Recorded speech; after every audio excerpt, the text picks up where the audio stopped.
Die evangelie aan die heidene. Handelinge 13 vers 44 tot 52.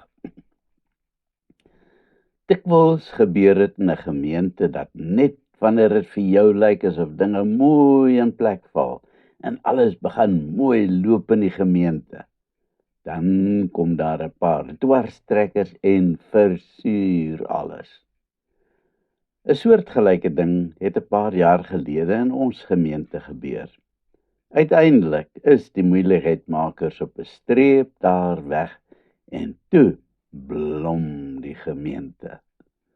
Soms is so 'n terugslag baie nodig om die gemeentelede bymekaar te bring en te laat besef hoe nodig dit is om as 'n gemeente goed te funksioneer.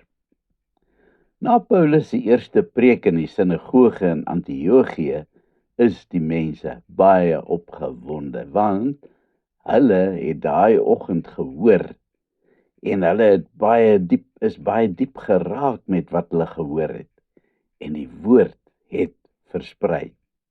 Die volgende Sabbat kom Paulus en Barnabas weer by die sinagoge aan en weer bespraat hulle met die mense. Hulle kan hulle oë nie glo nie as hulle feitelik die ganse stad bymekaar sien by die sinagoge.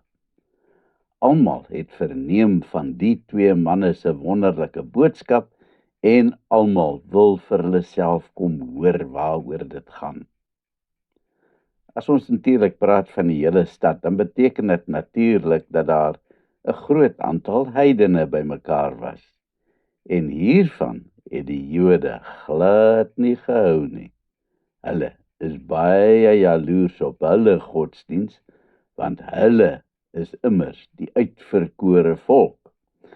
Hulle verdra nou wel die enkele godvreesendes, mense wat hulle van die heidendom bekeer het en van die Joodse geloof aangeneem het. Maar hulle wil darm nou nie oorstroom word deur 'n spul heidene nie. Lukas skryf hier dat die Jode met afguns vervul is. So lees ons in vers 45.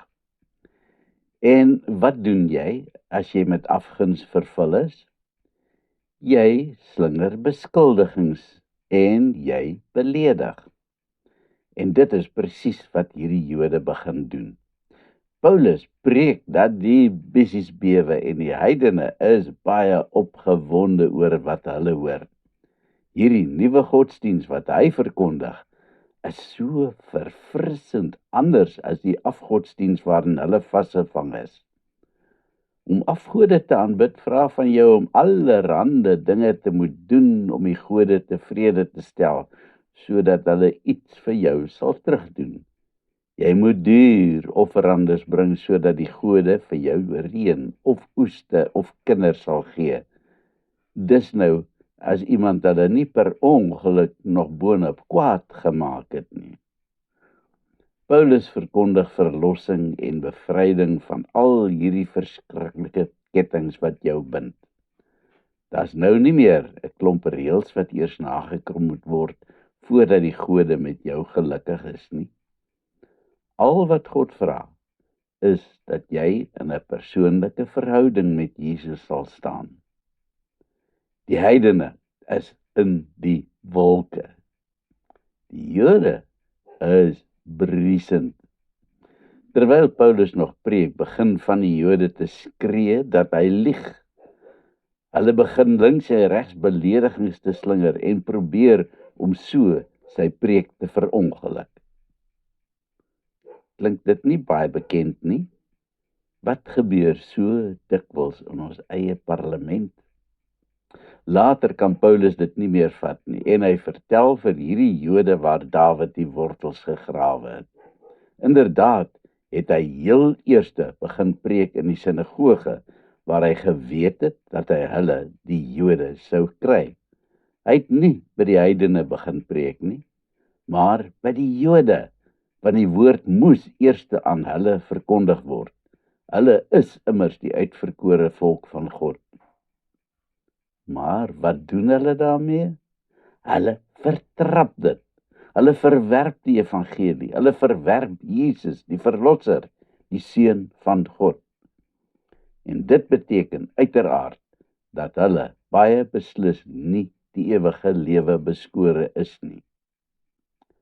Saligheid kan jy alleen kry deur in Jesus te glo.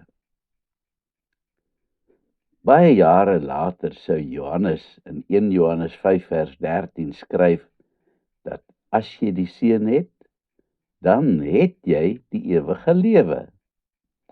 As jy egter hom nie het nie, dan het jy beslis ook nie die ewige lewe nie. Dan verduidelik Paulus en Barnabas vir hierdie mense dat hulle van nou af na die heidene sal gaan by die evangelieboodskap, want Jesaja het immers in Jesaja 49 vers 6 geprofeteer. Ek het u gegee as 'n lig vir die nasies, sodat u verlossing kan bring tot in die uithoeke van die aarde. Hiermee het God honderde jare gelede al gesê dat die evangelie nie net vir die Jode is nie, maar vir alle mense. Die heidene is natuurlik in die wolke, want nou kan hulle ook deel hê aan hierdie tot nou toe eksklusiewe godsdiens. Daar gaan 'n groot gejuig op, maar nie almal is ewe opgewonde nie. Die Jode het 'n nederlaag gely, en daarby kan hulle dit beslis nie laat nie.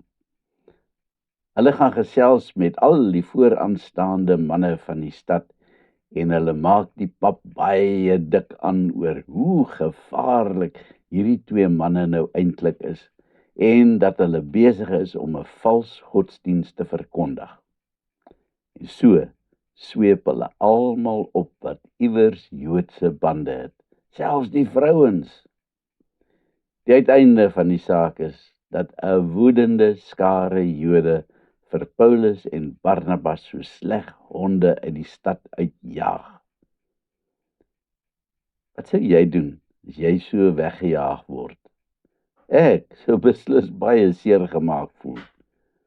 Hierdie twee skud bloot die stof van hulle voete af as 'n gebaar teen die stad, en dan stap hulle opgewonde na die volgende stad, want daar wag splinternuwe uitdagings op hulle.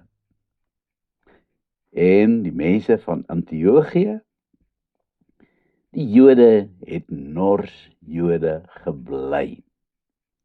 Maar die heidene het die evangelie met blydskap aangeneem en die woord versprei dwars deur die hele streek. Die vraag is, wat doen ek en jy met die evangelie? Hou ons dit jaloers vir onsself of deel ons dit met almal wat ons teekom? Kom ons bid. Dankie, Hemelvader, dat u die ewige lewe aanbied vir almal en nie slegs 'n paar eksklusiewe mense nie.